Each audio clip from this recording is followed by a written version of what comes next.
الحمد للہ رب العالمین والصلاة والسلام علی رسولہ الکریم نبینا محمد وعلی آلہ واصحابہ اجمعین وعلی من تبعہم بإحسان الی یوم الدین اما بعد۔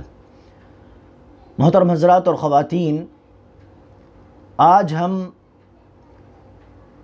ارکان ایمان کی جو 6 بنیادیں ہیں، ان 6 بنیادوں میں سے، ان 6 ارکان میں سے تیسرے رکن کو، تیسری بنیاد کو دیکھنے والے ہیں، اور وہ ہے اللہ کی کتابوں پر ایمان، الایمان بالکتب، اللہ کی آسمانی کتابوں پر ایمان۔ اب اس تعلق سے کوئی ایمان مجمل کے طور پر اتنا ایمان رکھ لے کہ اللہ تبارک و تعالی نے لوگوں کو سیدھی راہ دکھانے کے لیے، لوگوں کو حق کی طرف چلانے کے لیے جس طرح نبیوں کو بھیجا، رسولوں کو بھیجا، اسی طرح اللہ تبارک و تعالی نے آسمانی کتابیں بھی نازل فرمائیں تاکہ لوگ نبی کے ہوتے ہوئے بھی سیدھی راہ حاصل کر سکیں، اور نبی کے جانے کے بعد بھی ان کتابوں کو پڑھ پڑھ کر ہدایت وہ حاصل کر سکیں، سیدھی راہ ان کو مل سکے۔ تو کوئی اتنا ایمان رکھ لے کہ اللہ تبارک و تعالیٰ نے لوگوں کی ہدایت کے لیے کئی آسمانی کتابیں نازل فرمائی ہیں، اپنے رسولوں کو، اپنے نبیوں کو کتابیں عطا کی ہیں، اتنا اس کے لیے کافی ہے۔ جس طرح اللہ تبارک و تعالیٰ نے سورہ بقرہ کی آیت نمبر 213 میں ارشاد فرمایا، کان الناس امۃ واحدہ، لوگ ایک ہی امت تھے۔ پھر اللہ تبارک و تعالیٰ نے جب گمراہیاں پیدا ہوئیں، لوگ الگ الگ ہونے لگے، راہ بھٹکنے لگے، تو اللہ تبارک و تعالیٰ نے رسولوں کا سلسلہ شروع کیا۔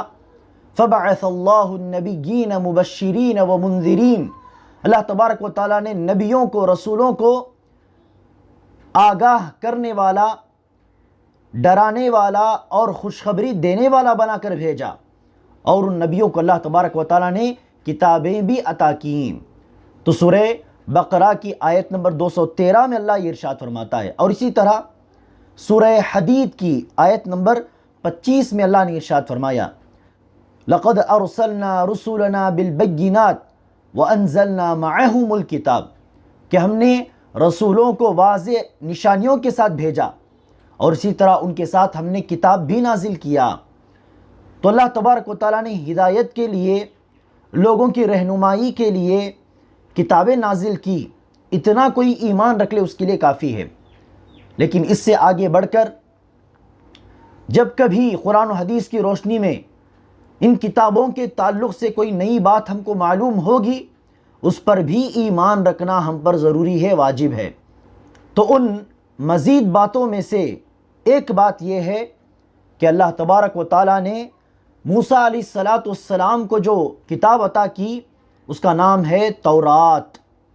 تورات موسیٰ علیہ السلام کو عطا کی گئی تھی، اور اسی طرح قرآن ہی میں بیان ہوا کہ زبور ایک کتاب ہے جو داؤد علیہ السلام کو عطا کی گئی، اور اسی طرح انجیل جو کہ عیسیٰ علیہ السلام کو ملی، اور اسی طرح صحف، چھوٹی چھوٹی کتابیں، صحیفے۔ اللہ نے کہا جیسے کہ سورہ اعلیٰ میں آیا ہے، صحف ابراہیم و موسیٰ، ابراہیم علیہ السلام کو اور موسیٰ علیہ السلام کو صحیفے ملے۔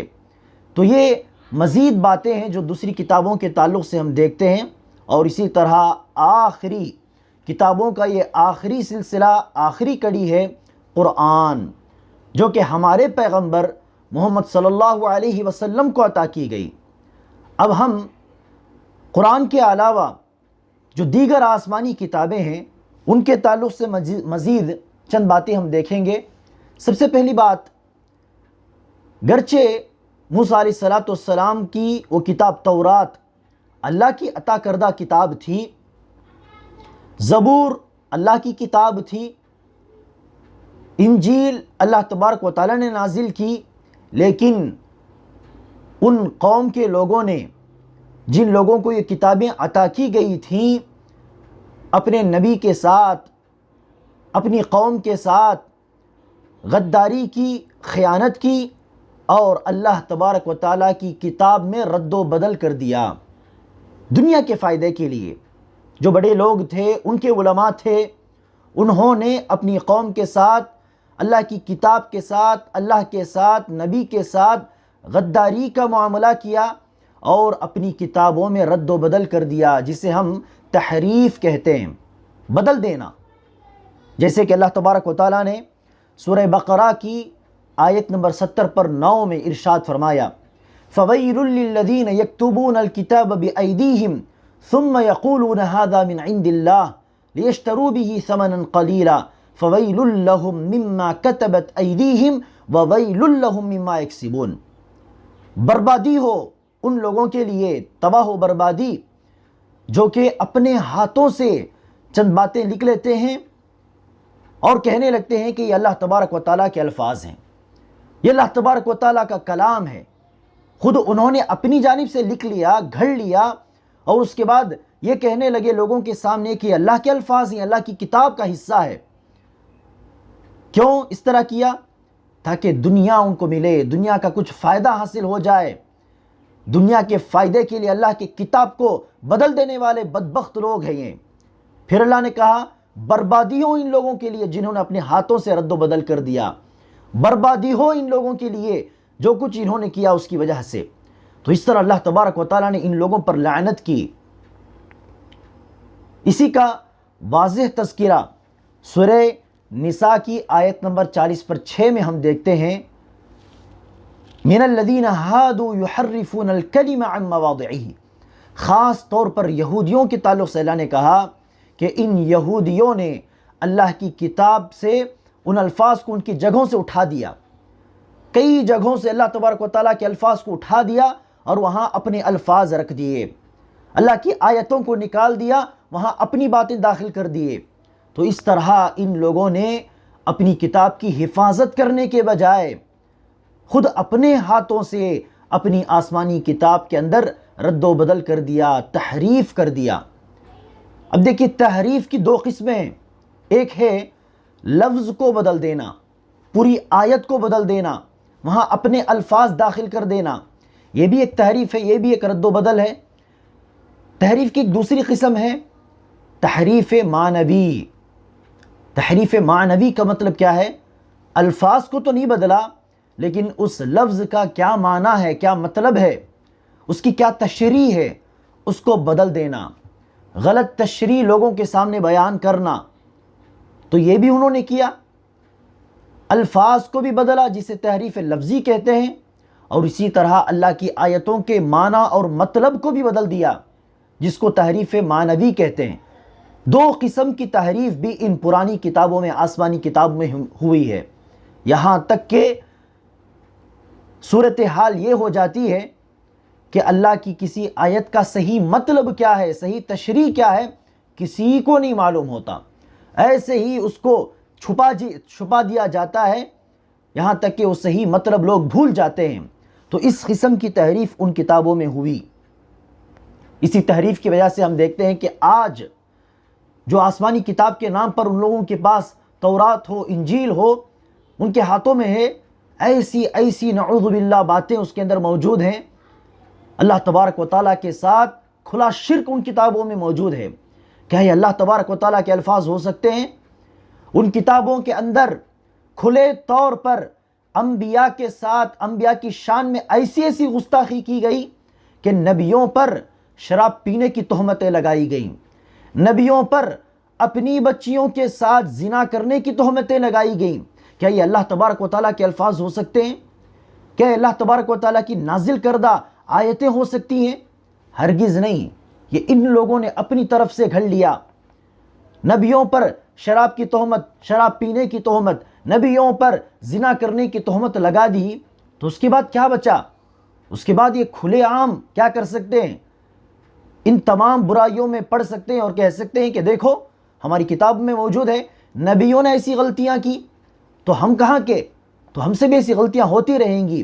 تو اس طرح دنیا کے فائدے کے لیے اللہ تبارک و تعالیٰ کی کتابوں کو ان بدبخت لوگوں نے بدل دیا۔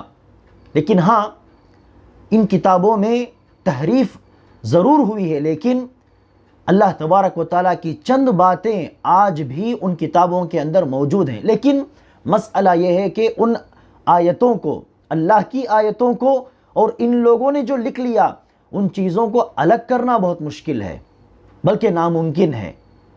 لیکن ہاں، چند باتیں آج بھی اللہ تبارک و تعالیٰ کی ان کتابوں کے اندر موجود ہے۔ اس بات کی دلیل کیا ہے؟ آج بھی ان کتابوں کے اندر توحید کی باتیں ہیں، چاہے وہ انجیل ہو چاہے دوسری کتاب ہو، آج بھی توحید کی باتیں اس کے اندر موجود ہیں۔ ہو سکتا ہے کہ یہ اللہ تبارک و تعالیٰ کی نازل کردہ باتیں ہوں جو بچی کچی ان کتابوں کے اندر موجود ہیں، اور اسی طرح نبی اکرم صلی اللہ علیہ وسلم کے اوصاف ان کتابوں کے اندر بیان ہوئے ہیں کہ آخری پیغمبر، آخری رسول کون ہیں، کیسے ہوں گے، کہاں آئیں گے، کہاں ہجرت کریں گے، یہ تمام باتیں ان کتابوں کے اندر موجود ہیں۔ اللہ کے رسول کے زمانے میں بھی ان آیتوں کو پڑھ کر بعض یہودیوں نے اسلام قبول کیا۔ عبداللہ بن سلام ہوں یا زید نامی ایک یہودی ہوں، انہوں نے اسلام قبول کیا، وہ صحابی بنے۔ اور آج بھی ایسی باتیں موجود ہیں، جیسے کہ ایک بہت بڑے تاریخ کے عالم اکرم ضیاء العمری رحمہ اللہ نے یہ بات بتائی ہے کہ آج بھی ان آسمانی کتابوں میں یہ باتیں موجود ہیں، وہ لوگ چھپایا کرتے ہیں۔ اور اسی طرح ہم دیکھتے ہیں کہ بعض احکام، صحیح احکام آج بھی موجود ہیں، جیسے کہ زنا کی سزا، شادی شدہ کوئی آدمی زنا کر لے تو اس کی سزا کیا بیان ہوئی اسلام کے اندر؟ رجم کرنا، پتھر سے مار مار کر اسے ختم کر دینا۔ یہی بات ان لوگوں کی کتاب میں بھی موجود تھی۔ چنانچہ مدینے میں ایک مرتبہ کسی یہودی نے زنا کر لیا، یہ بات اللہ کے رسول صلی اللہ علیہ وسلم کے دربار میں آئی۔ اللہ کے رسول صلی اللہ علیہ وسلم نے دیگر یہودیوں سے پوچھا کہ تم اپنی کتاب میں کیا سزا دیکھتے ہو، زنا کی کیا سزا تمہاری کتاب میں لکھا گیا ہے؟ تو انہوں نے کہا کہ ہم زنا کرنے والے کے چہرے کو سیاہ کر کے، کالا کر کے، اسے گدھے میں بٹھا کر گلی گلی اسے گھماتے ہیں، اس کی بے عزتی ہم کرتے ہیں، ذلیل و خوار کرتے ہیں۔ اللہ کے رسول نے کہا ہرگز نہیں، یہ تو تمہاری کتاب کا حکم نہیں ہے، تم جھوٹ کہہ رہے ہو۔ پھر اللہ کے رسول نے کہا جاؤ اپنی کتاب لے کر آؤ۔ وہ لوگ اپنی کتاب لے کر آئے۔ اللہ کے رسول نے کہا وہ آیت اٹھاؤ جہاں پر زنا کا حکم بیان کیا گیا ہے اور پڑھو۔ تو کسی نے وہ آیت اٹھائی، پڑھنے لگا، تو جہاں پر وہ آیت تھی رجم کی آیت کہ جس میں بتایا گیا کہ رجم، زنا کرنے والے کی سزا رجم ہے، پتھر سے مار مار کے اسے ختم کرنا ہے، اس آیت کو وہ چھپانے کی کوشش کرنے لگا۔ تو ایک صحابی نے اللہ کے رسول سے کہا اللہ کے رسول دیکھو وہاں پر وہ آیت موجود ہے، وہ چھپانے کی کوشش کر رہا ہے۔ اللہ کے رسول نے کہا اپنا ہاتھ اٹھاؤ اور اس آیت کو پڑھو۔ تو پڑھا تو پتہ چلا کہ ان کتابوں میں آج بھی زنا کا صحیح حکم موجود ہے۔ تو اس طرح بعض باتیں آج بھی ان کتابوں کے اندر ہو سکتی ہیں، لیکن اس کے ساتھ بہت ساری باتیں انسانوں نے اپنی طرف سے ان کتابوں کے اندر داخل کر لیا، رد و بدل کر لیا، تو ان کتابوں کے اندر تحریف ہوئی ہے، رد و بدل ہوا ہے۔ تو یہ ہمارا ایمان ہونا چاہیے ان پرانی دیگر کتابوں کے بارے میں کہ ہاں تورات اللہ کی کتاب ہے، زبور اللہ کی کتاب ہے، انجیل اللہ کی کتاب ہے، لیکن فی الحال جو انجیل اور تورات موجود ہے وہ اللہ کی کتاب نہیں۔ ان کے اندر چند آیتیں اللہ کی ہو سکتی ہیں، لیکن بہت ساری باتیں انسانوں نے اس کے اندر داخل کر لیے۔ اب چلیے ہم ہمارے پیغمبر محمد صلی اللہ علیہ وسلم کو جو کتاب ملی قرآن، اس کے تعلق سے مزید ہم چند باتیں معلوم کرتے ہیں۔ سب سے پہلی بات، قرآن آخری کتاب ہے۔ ہمارا یہ ایمان ہونا چاہیے کہ قرآن آسمانی کتابوں کی سب سے آخری کڑی ہے، اس کے بعد کوئی آسمانی کتاب نازل ہونے والی نہیں۔ کیوں؟ کیونکہ محمد صلی اللہ علیہ وسلم آخری پیغمبر کو یہ قرآن عطا ہوا، تو اس کے بعد کوئی پیغمبر آنے والا نہیں کہ کوئی دوسری کتاب نازل ہو۔ تو اسی لیے اللہ کے رسول آخری پیغمبر، تو ان کی کتاب بھی آخری کتاب۔ دوسری بات، جس طرح دیگر آسمانی کتابوں میں تحریف ہوئی ہے، رد و بدل ہوا ہے، اس قسم کی تحریف اس کتاب کے اندر، قرآن کے اندر ہرگز ممکن نہیں، کیونکہ اس کتاب کی حفاظت کی ذمہ داری خود اللہ تبارک و تعالیٰ نے لے لی ہے۔ جب اللہ تبارک و تعالیٰ نے حفاظت کی ذمہ داری لے لی تو کیسے ممکن ہے کہ اس کتاب کے اندر باطل گھس آئے، تحریف ہو سکے، رد و بدل ہو سکے؟ اللہ نے سورہ ہجر کی آیت نمبر 9 میں ارشاد فرمایا، اِنَّا نَحْنُ نَزَّلْنَا الذِّكْرَ وَإِنَّا لَهُ لَحَافِظُونَ، اس نصیحت کو، اس ذکر کو ہم نے ہی اتارا اور ہم ہی اس کی حفاظت کرنے والے ہیں۔ تو اللہ تبارک و تعالیٰ نے کتاب کی حفاظت کی ذمہ داری لے لی۔ اسی کا نتیجہ تھا کہ قرآن کو خود اللہ کے رسول صلی اللہ علیہ وسلم کی حیات مبارکہ میں، اللہ کے رسول کا انتقال ہوا ہے، وہاں کئی صحابہ نے قرآن کو حفظ کر لیا تھا، پورے قرآن کو حفظ کر لیا تھا۔ پورے قرآن کے حافظ تھے صحابہ کرام، بعض ابو بکر ہیں، عمر ہیں، عثمان ہیں، علی رضی اللہ عنہم ہیں، زید بن ثابت ہیں، ابی بن کعب ہیں، عبداللہ بن مسعود ہیں۔ اللہ کے رسول کے انتقال کے وقت ان تمام صحابہ کرام نے پورے قرآن کو حفظ کر لیا تھا، ختم کر لیا تھا۔ پھر اس کے بعد بھی اللہ کے رسول کے انتقال کے 6-7 مہینے کے اندر اور بھی بہت سارے 70-80 صحابہ کرام نے قرآن کے حفظ کو مکمل کر لیا۔ تو اس طرح اس زمانے سے لے کر اللہ تبارک و تعالیٰ کا یہ انتظام ہے، اللہ تبارک و تعالیٰ کی توفیق ہے، اللہ تبارک و تعالیٰ کا یہ انعام ہے اس امت کے اوپر کہ اس کتاب کو پوری طرح حفظ کر لیا جاتا ہے۔ اس امت کے کئی لوگ ہیں جو پورے قرآن کو حفظ کر لیتے ہیں اور اپنے دل میں اسے محفوظ کر لیتے ہیں۔ آج بھی ہم دیکھتے ہیں لاکھوں مسلمانوں کو قرآن یاد ہے۔ تو یہ اللہ تبارک و تعالیٰ کا انتظام ہے۔ اب ایسے میں کیسے کوئی قرآن کو بدل سکتا ہے؟ کیسے کوئی رد و بدل کر سکتا ہے قرآن کے اندر؟ تو قرآن کو یاد کر کے بھی محفوظ کیا گیا اور اسی طرح قرآن کو لکھ کر رکھ کے بھی محفوظ کیا گیا، لکھ کر اس کو رکھا گیا۔ تو دونوں اعتبار سے اللہ تبارک و تعالیٰ نے یہ انتظام کیا۔ اسی لیے اللہ تبارک و تعالیٰ نے کہا دوسری جگہ، لا يأتيه الباطل من بين يديه ولا من خلفه تنزيل من حکیم حمید، حکمت والے، تعریفوں کے قابل اللہ تبارک و تعالیٰ کی جانب سے یہ کتاب نازل ہوئی ہے۔ اس کے اندر نہ دائیں جانب سے، نہ بائیں جانب سے، نہ آگے سے، نہ پیچھے سے، کہیں سے بھی کوئی باطل چیز، کوئی غلط چیز اس کے اندر داخل نہیں ہو سکتی۔ تو اللہ تبارک و تعالیٰ نے اس کی ذمہ داری لے لی ہے۔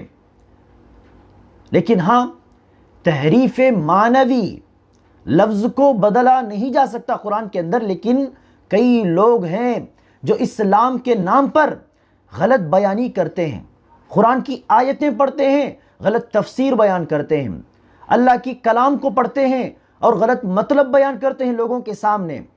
تحریف معنوی کرنے کی بہت سے لوگ کوشش کرتے ہیں اسلام کے نام پر، لیکن پھر بھی قرآن کے اس آیت کا صحیح مطلب کیا ہے، صحیح مفہوم کیا ہے، یہ تو محفوظ ہے۔ لوگ کوشش کر رہے ہیں لیکن صحیح مطلب اور صحیح تفسیر محفوظ ہے۔ اللہ کے رسول نے کیا مطلب بیان کیا، صحابہ کرام نے کیا تشریح کی، یہ باتیں آج بھی کئی تفسیر کی کتابوں کے اندر موجود ہے۔ تو تحریف معنوی کی کوشش ہو رہی ہے، تحریف لفظی کی بھی کوشش ہو رہی ہے، لیکن اللہ تبارک و تعالیٰ نے ہر دو قسموں سے، تحریفوں سے اللہ تبارک و تعالیٰ نے اس کتاب کو محفوظ کر دیا ہے۔ تو تحریف کی کوئی گنجائش ہی نہیں۔ اور تیسری بات، قرآن آخری کتاب جب نازل ہوئی تو دیگر کتابیں، تورات ہو، انجیل ہو، زبور ہو، وہ تمام کتابیں منسوخ ہو چکی، منسوخ ہو چکی۔ اس کا مطلب کیا ہے؟ اب ان کتابوں کی باتوں پر ہم عمل نہیں کر سکتے، جائز نہیں ہے۔ ہاں، ان کتابوں کے اندر جو بھی باتیں موجود ہیں، ہماری کتاب قرآن کے ساتھ میل کھانے والی، قرآن میں جیسے کہا گیا ویسے ہی ان کتابوں کے اندر بھی بعض چیزیں بتائی گئیں، تو ہاں ان باتوں کو ہم مان سکتے ہیں، لیکن اس وجہ سے نہیں کہ وہ باتیں ان کتابوں کے اندر موجود ہیں، بلکہ اس وجہ سے کہ وہ باتیں قرآن کے اندر موجود ہیں۔ تو قرآن کے آ جانے کے بعد وہ دیگر جو کتابیں ہیں، آسمانی کتابیں، تورات، انجیل، وہ منسوخ ہو چکی، اس پر عمل نہیں ہو سکتا۔ ان کتابوں کے اندر جو بھی باتیں ہیں اس پر ہم عمل نہیں کر سکتے، یہ جائز نہیں ہے۔ سورہ مائدہ کی آیت نمبر 40 پر 8 میں اللہ تبارک و تعالیٰ نے ارشاد فرمایا ہے کہ یہ کتاب قرآن ان دیگر تمام کتابوں پر فیصلہ کرنے والی کتاب ہے۔ قرآن کے اندر جو بات ہوگی اسی کا فیصلہ ہوگا۔ اسی پر ہم عمل کریں گے۔ تو یہ قرآن کا اللہ تبارک و تعالیٰ نے مرتبہ بیان کیا کہ قرآن کے آ جانے کے بعد دوسری کتابوں پر عمل نہیں ہو سکتا۔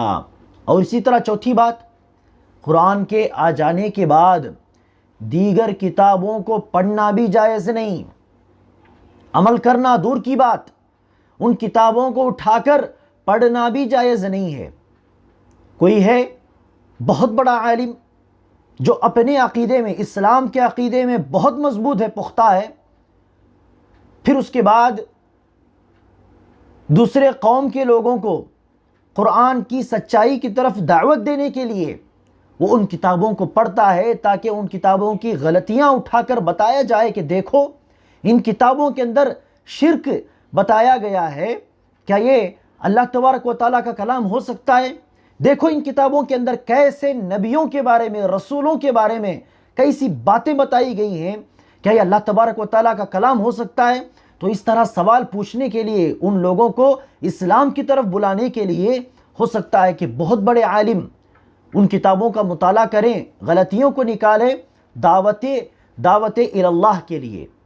ورنہ کوئی عام آدمی جس کو خود اسلام کا اتنا علم نہیں، اس کے لیے ہرگز یہ جائز نہیں کہ وہ ان آسمانی کتابوں کا مطالعہ کرے، کہے کہ میں بائبل اٹھا کے پڑھنا چاہتا ہوں، میں تورات اٹھا کے پڑھنا چاہتا ہوں۔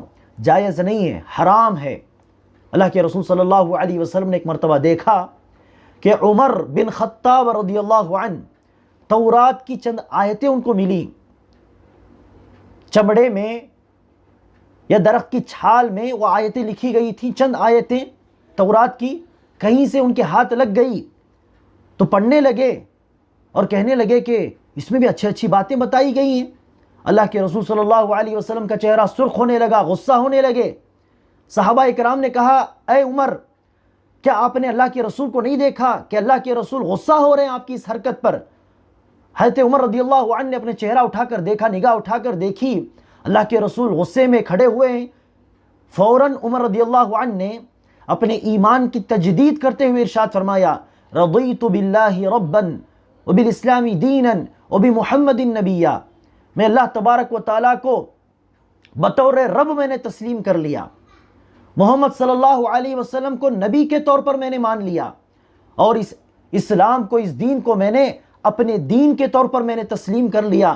جیسے ہی تجدید ایمان کرتے ہوئے الفاظ کہے، تب اللہ کے رسول صلی اللہ علیہ وسلم اطمینان، مطمئن ہوئے، غصہ تھوڑا ٹھنڈا ہوا۔ پھر اس کے بعد اللہ کے رسول نے ارشاد فرمایا، لو كان موسیٰ حیا ما وسعه الا اتباعی، دیکھو تم تورات پڑھ رہے ہو، یہ تورات جس نبی کو ملی تھی، موسیٰ علیہ السلام، اگر وہ بھی آج پلٹ کر واپس آ جائے زندہ ہو کر، میری اتباع کے سوا، میری پیروی کے سوا دوسرا کوئی چارہ نہیں ہے ان کے پاس، میری بات ماننی ہوگی۔ تورات کو پڑھ نہیں سکتے، قرآن کو پڑھنا چاہیے۔ تو قرآن کے آ جانے کے بعد تم قرآن پڑھو، قرآن سے ہدایت تلاش کرو۔ دوسری کتابوں کو پڑھ کر، دوسری کتابوں سے اچھی باتیں حاصل کرنے کی بات کرنا یہ ہرگز جائز نہیں۔ لیکن آج کے بعض نادان مسلمان کیا کرتے ہیں، تورات انجیل میں بھی تو اچھی باتیں بتائی گئی ہیں، میں ان کتابوں کو پڑھوں گا۔ کیا تم نے قرآن کو اچھی طرح پڑھ لیا؟ کیا تم نے اللہ کے رسول کے حدیثوں کا مطالعہ اچھی طرح کر لیا کہ تم دوسری کتابوں کی طرف جا رہے ہو؟ آیا قرآن و حدیث کے اندر جو باتیں بتلائی گئی ہیں، اچھی باتیں، کیا وہ تمہارے لیے کافی نہیں ہیں؟ تو قرآن و حدیث کو ہم صحیح طور پر نہیں پڑھ رہے ہیں، وقت نہیں نکالتے ہیں پڑھنے کے لیے۔ قرآن و حدیث کے اندر ہمارے لیے تمام اچھی باتیں بتا دی گئی ہیں، تو ایسے میں دوسری کتابوں کی طرف جانے کی کیا ضرورت ہے ایک مسلمان کو؟ تو اس واقعے سے پتہ چلا کہ دوسری کتابوں کو نہیں پڑھنا چاہیے۔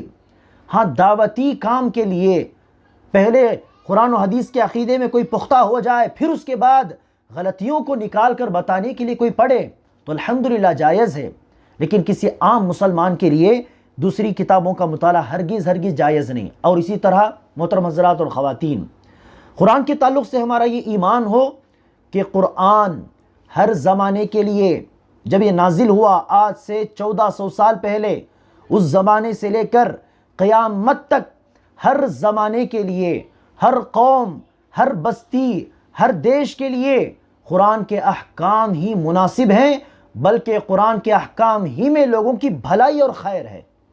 ہمارا یہ ایمان ہونا چاہیے۔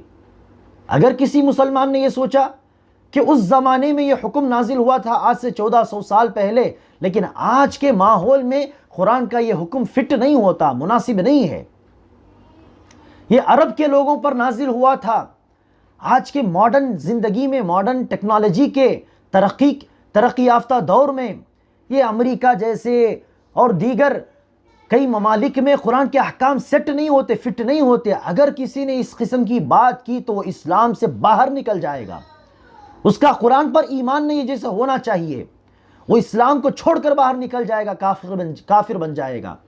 تو ہمارا یہ ایمان ہو، پورا پختہ ایمان، کہ قرآن ہی کے احکام اس زمانے سے لے کر قیامت تک کے لیے مناسب ہیں، اور انہی احکام کی پیروی میں پوری بنی نوع انسانی کی خیر ہے، بھلائی ہے۔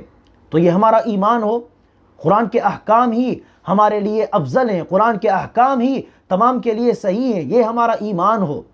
اگر کسی نے قرآن کے علاوہ کسی دوسرے حکم کو صحیح سمجھا تو اللہ تبارک و تعالیٰ نے ان کو کافر کہا، ان لوگوں کو فاسق کہا، جیسے کہ سورہ مائدہ کی آیت نمبر 40 پر 5، 40 پر 4 اور 40 پر 7 میں ارشاد فرمایا۔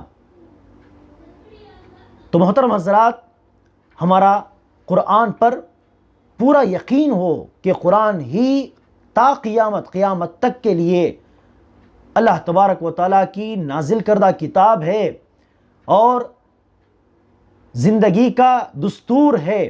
قرآن ہی کے قوانین، قرآن ہی کے احکام ہمارے لیے درست ہیں۔ اور اسی طرح آخر میں قرآن میں اللہ تبارک و تعالیٰ نے ہر مرض کی شفا رکھی ہے، چاہے وہ گمراہیوں سے باہر نکلنے کی دوا ہو، چاہے وہ بیماریوں سے باہر نکلنے کی دوا ہو۔ بیماریوں کی دوا بھی، گمراہیوں سے باہر نکالنے والی دوا، ہر دو قسم کی دوائیں قرآن کے اندر موجود ہے۔